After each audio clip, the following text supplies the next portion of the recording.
Yeah, man. We are back, man. It's the one and only DJ Chase, man. I've been gone for a little minute, but back to work, back to business. You know this, man. As I do best. This episode is brought to you by Groover, the hottest platform to get in touch with players, curators, real people get feedback, real people, not bots. Groover and College Radio Directory. Use the promo code DJ Chase. But enough for all that, man. Today we got a special show today, man. We got the one and only. I don't know how to to introduce him, but big dog industry exec, 20 years in the business. You know what I'm saying? Label relations, artist relations. My guy Jesse Flores in the building. How you doing today, King? I'm doing lovely, man. Glad to be here. How are you? I'm good, man. I'm good, man. So once again, my show is dedicated to music education. I really want to pick your brain. There's so many artists and so many misinformation out there in the game and in the atmosphere. You know what I'm saying? So I kind of want to talk about it and touch on it with you. And then we have the new platform, Intercept Music, the new distribution platform. So we're gonna talk about that and plug all that. So first and foremost, I like to start the show off like this. I'm very big on Zen. I'm very big on manifestation and mental health. So first of all, how are you doing today, brother? I'm doing wonderful, man. I'm blessed. I'm out here in Yeah. Los Angeles. Weather's great. Business is good, so I can't complain. Yes, sir. Yes, sir. Pleasure. I see all the plaques on the wall, so you must be business must be doing good. Yes, sir. You Yes, know yes, it. yes. So once again, as you like I said, your title is Vice President of Artist and Label Partnerships with Intercept Music. So the first thing I want to do is I want to get into your background, right? Because I want to talk about what leads up to you getting to Intercept. You know what I'm saying? Being at Virgin Records, Virgin Music Group. You know what I'm saying? Management, artist label, things like that, right? So first and hmm foremost, where are you originally from? So I was born in Michigan, but I grew up in Florida in the Okay. Tampa area. Okay, copy. Neptune Beach. Yeah, Shout out to Tampa. yeah, Tampa's nice. All the good beaches out there. yes, For sir. sure, man. And did you grow up with like both your parents, things like that? I did.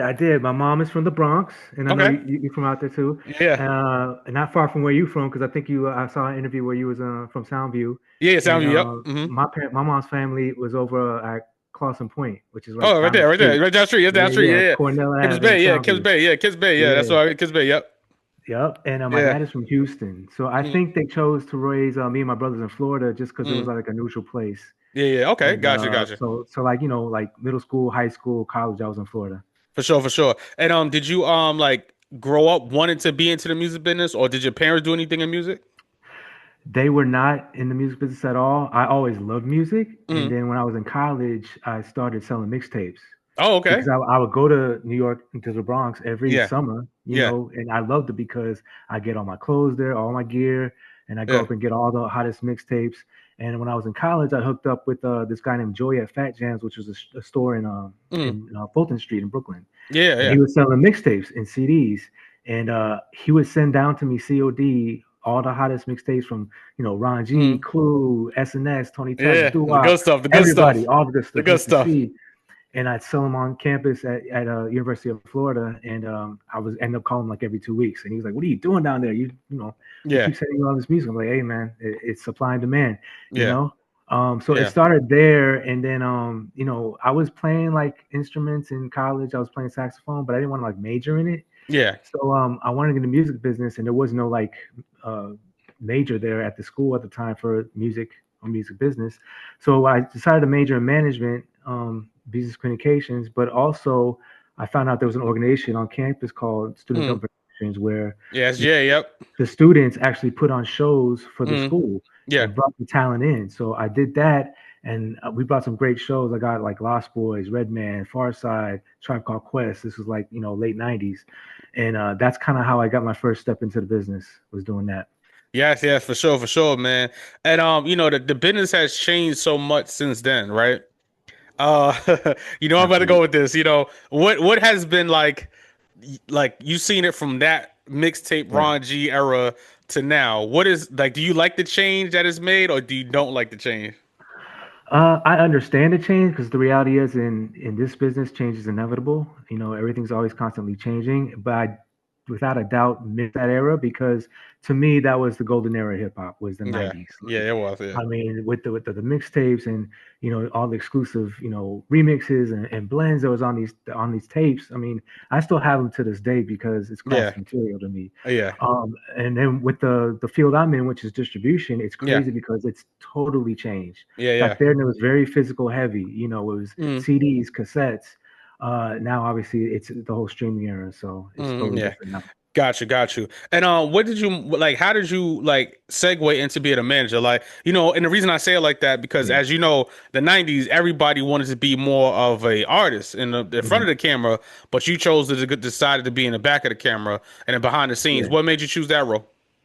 Well, I kind of knew that I wasn't going to be like an artist per se Mm, because I just, I wasn't a rapper, I wasn't a singer. So yeah.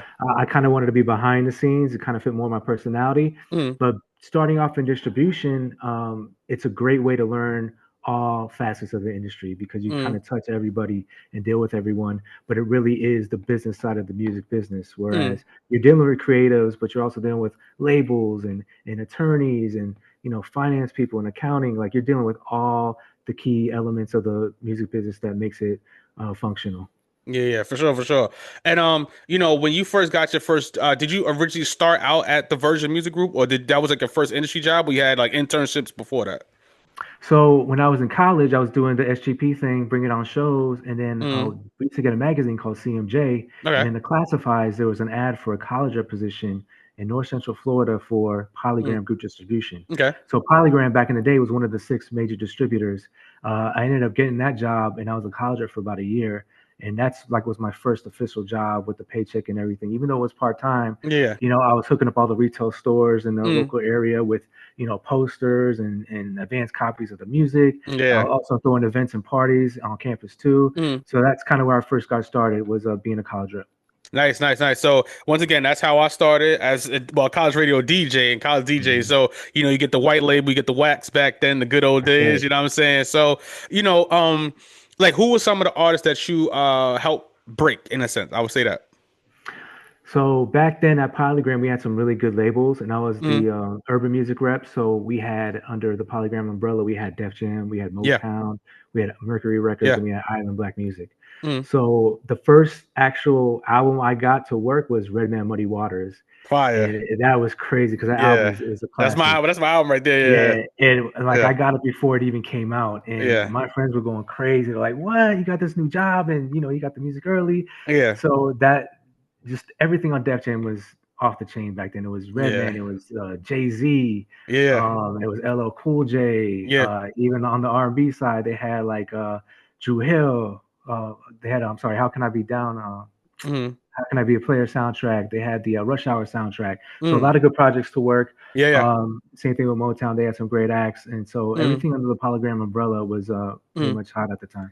Fire, fire. And there was a documentary. I want to ask you this, right? So let's fast forward to the 2000s, right?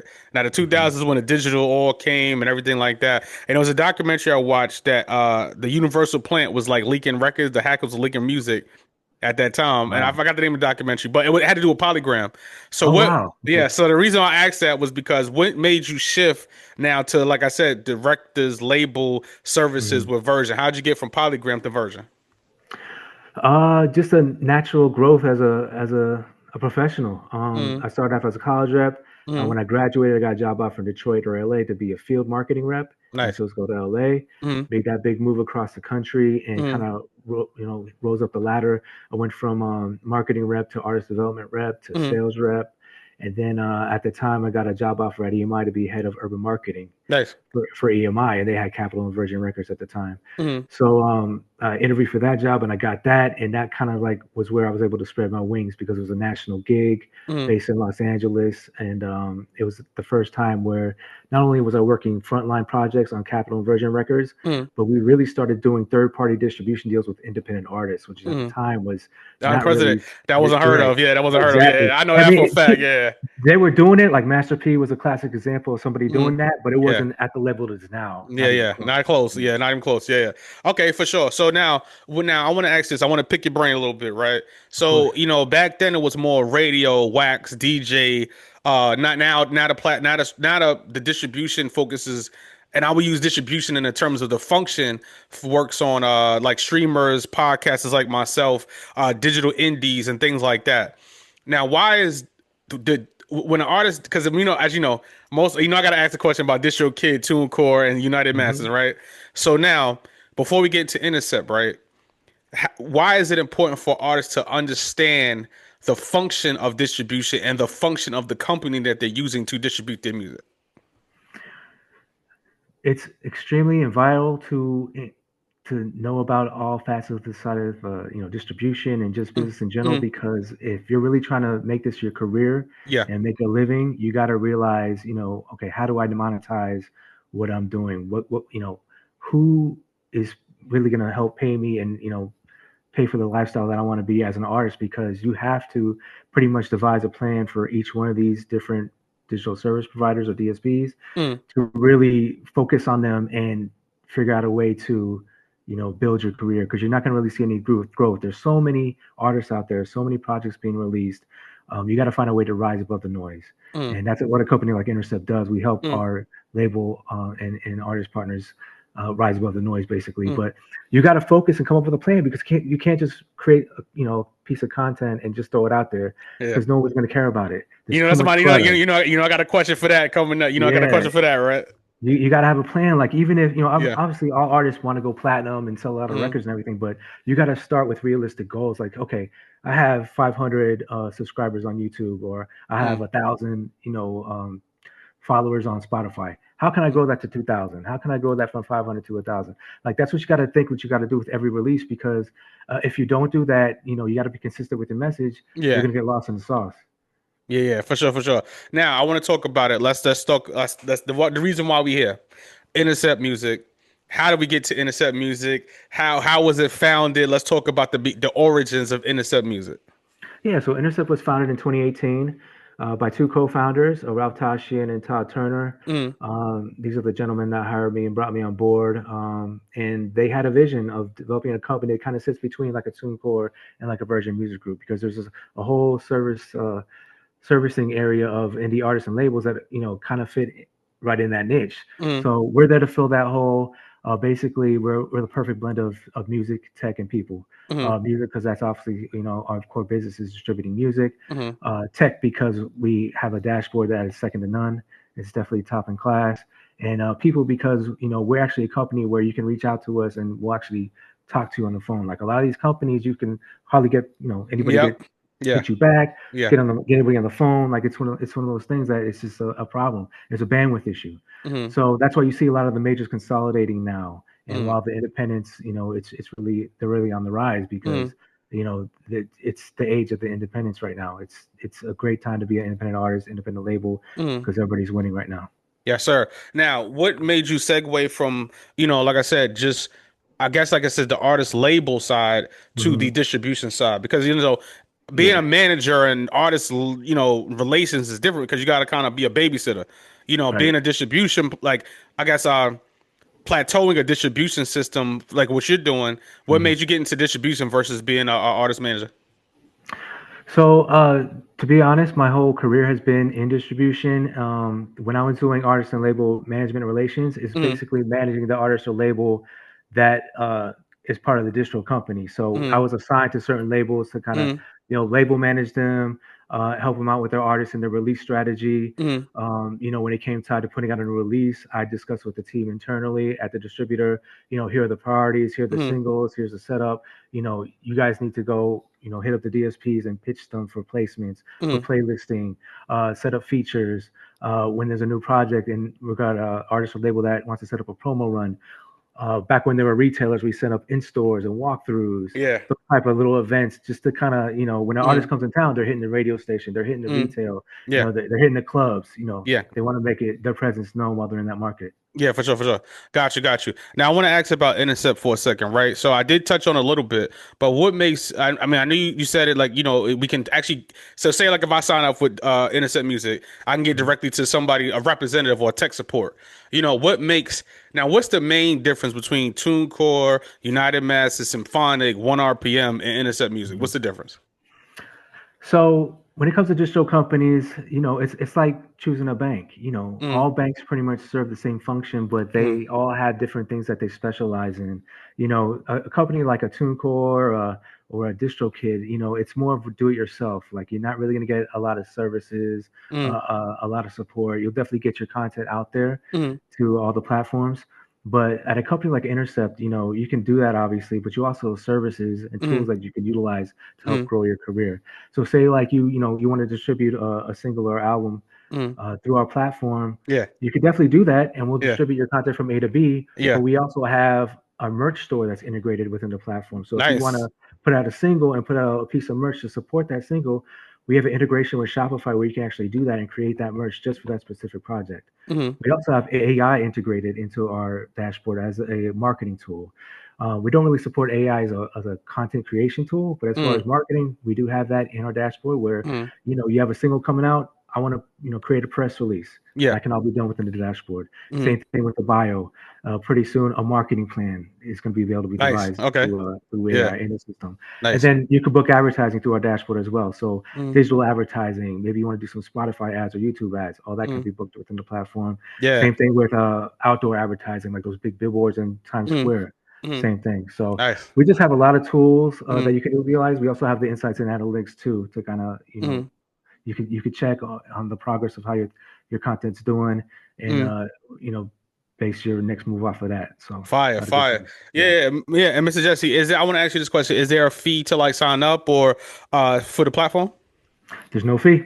Okay. No fee at all. I mean, Yeah. ideally, we're looking for artists that have, Yeah. a commercial following. Obviously, if they have some catalog, even better. Because we Mm, do always distribute catalog and new releases, mm. but there is no fee. Gotcha. So what now? No fee. Now the main question I'm gonna ask because everybody gonna hit me up when I put this out.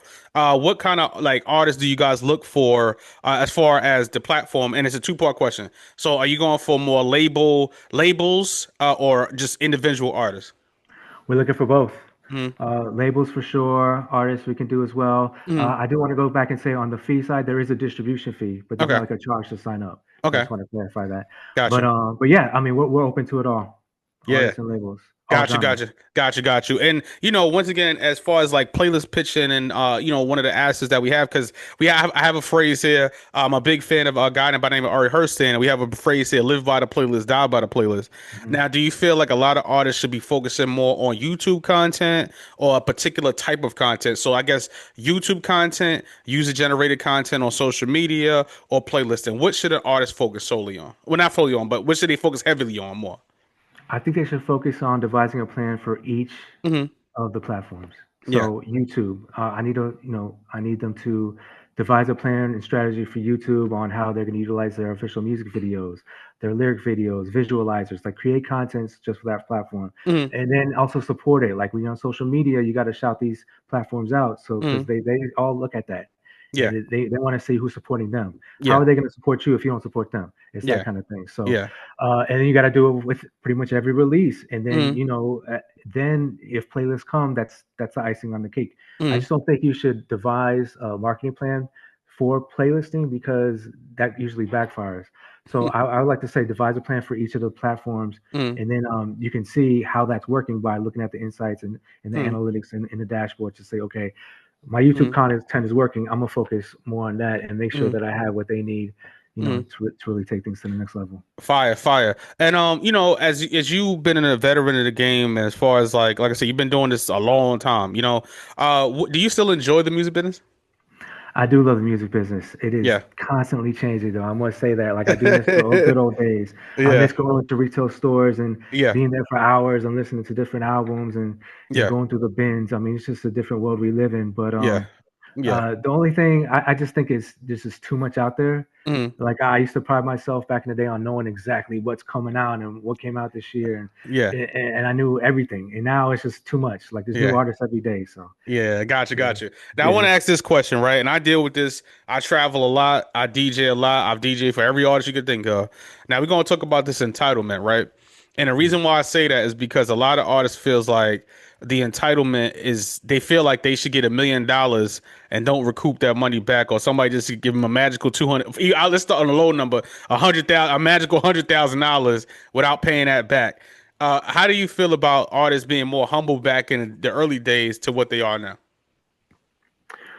I just, the artists now, if they do feel that way, I just don't think they're fully knowledgeable of how the business works Mm, because there's rarely any non-recoupable advances. I mm, mean, that if you get an advance, it's basically like a loan, mm, and whoever's giving that advance is going to want that paid back, and they want to get that paid back before you even see a dime. mm, So that's just the way the business has always been. mm, There's different ways to, I guess, structure a deal now, which is, mm. a good way. Yeah. And the reason why I'm really part of the independent community and serving independent artists and labels is because, Mm, you the return is just way much more than you would get at a traditional record label deal. You mm, get a royalty for at a record label. mm, Now, if you're an independent artist, you get the lion's share of the profits. mm. And so, I mean, do you work harder and you got to put in more, sweat equity into it, but the payoff is that much more.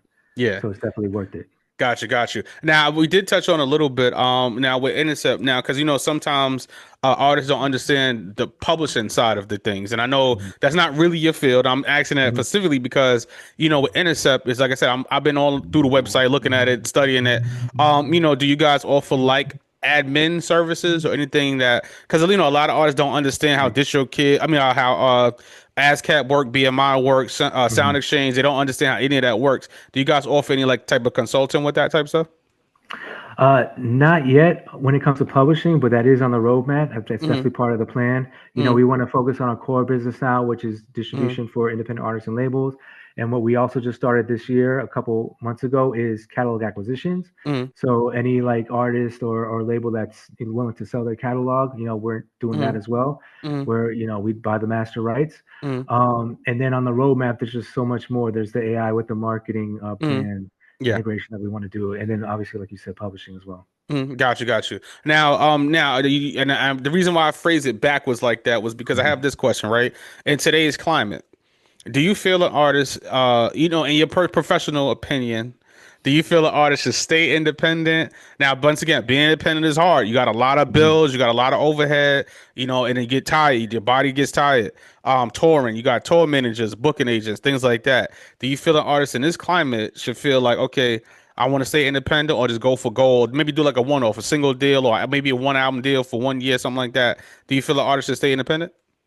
I definitely think they should stay independent because once things do pop off and things go as planned and your plan is executed, you have that much more leverage for Mm, when it does time to go to a major label. mm, You you're at the head of the table and you can get the best deal possible. Because mm, if you're a new artist and you get signed to a major label, you're gonna get the new mm. artist deal. You Yeah, know, yeah. if you go in there with some numbers and some leverage and Mm, say, "Hey, I did this all on my own," yeah, you can dictate what kind of deal you do, and more than yeah. likely, you could probably get a license deal with a major, where Mm, you still own the rights to your content, but they're just yeah. providing the major label support. Yeah, got you, got you. And then, do you guys does Intercept offer radio services? Because once again, every artist right, especially in hip hop space, feels radio is not important. But I'm like, radio pays a lot more than streaming does. Do you guys offer Yeah. a radio the radio, I guess, submission like database with you guys? We do for mix show and we do for Mm, clubs. But okay. yeah, like you said, radio. Back when I was getting started, radio was the Mm, number one place for music discovery, and mm, now it's YouTube and TikTok. yeah, That's just the way yeah. the industry's changed. But Mm, yeah, I think radio is still influential, especially if you got an artist coming to town, you're doing promo tours. You mm, got to stop by the station and mm, touch the people, talk to the people. But it's unfortunately it's not what it used to be. Gotcha, Those gotcha. days, Okay. yeah. Yeah, gotcha, gotcha. Okay, so now, so one of my last questions before we get out of here is this, right? Now you have a lot of artists that like the TikTok, and I would say the Instagram, they're conditioning their fans to free music, right? And I Mhm. get on a lot, even artists that come to me want to work. I'm like, listen, you got to stop conditioning your audience for free stuff. Do you feel like a lot of artists are having a hard? No, excuse me, I should say it like this. Do you feel like what do you feel like is contributing that artists are having a hard time translating that social media, internet, fame to hard ticket sales and music streams? Like what do you think the disconnect comes from with that? It goes back to my initial point was having that plan for Mm, every release. Like you got to have a strategy. Okay, if I'm gonna post this on Instagram or on X or whatever, it's got to like point to mm, the end game, which is getting that stream on Spotify or Tidal, Apple Music. It's got to point to the video on YouTube. That it's got to you got to connect the dots. You got to yeah. have you got to tell a story, build your brand, and then make that connection with your social Mm, media fan base mm, to where they feel like they're a part of the story, mm, they're a part of your journey, and they're actively like anticipating your next move when it comes to a new mm, release. They're there for it. They mm, want to support it. So I think all the messaging needs to, mm, I guess, make sense. There's got to be like a synergy mm. between everything in order Yeah. for it to happen. Got you. And with that being said, my brother, I want to ask you this question. Like, what's next for Intercept? Like, are you guys, like I said, acquiring like catalog, big Mhm. catalog, indies? Like I said, what is the next big goal for Intercept Music?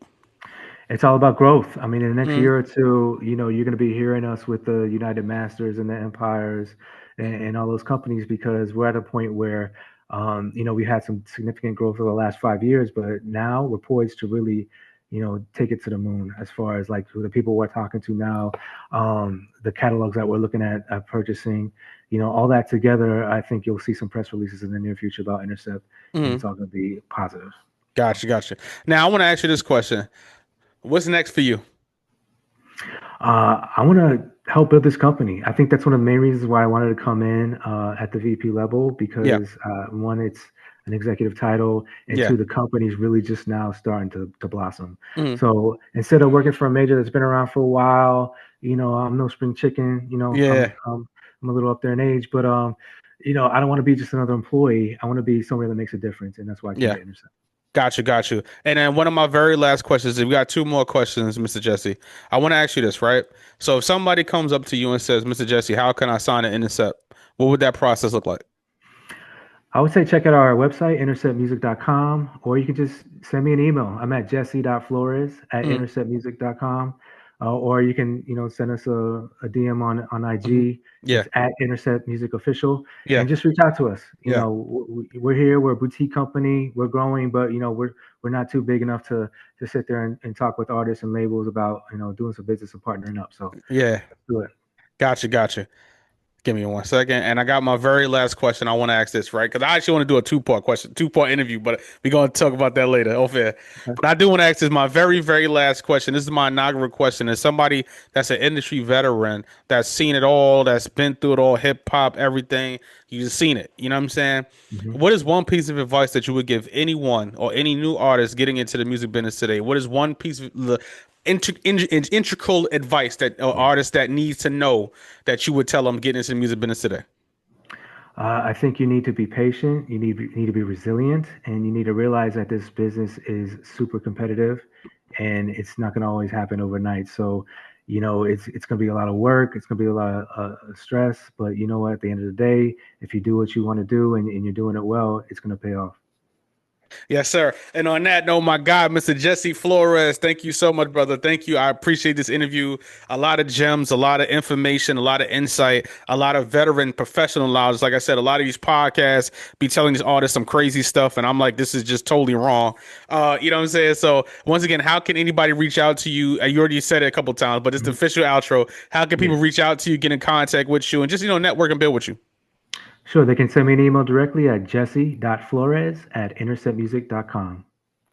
Yes, sir. Yes, sir. Oh, you know what it is, man. Once again, it's DJ Chase, Mr. Jesse Flores, Intercept Music's Vice President of Artist and Label Partnerships. You know what that means. Big money distribution, Intercept Music. They hot right now, the hottest platform out right now for distribution. Once again, I am DJ Chase, the pregame party of this podcast right here on WDJC, DB, DJ Chase Radio, DJChaseRadio.com. Download that mobile app, that cell phone app, iPhone, Android, DJChase.net, Spotify podcast, YouTube, DJ Chase TV, and I'm out of here. Yeah.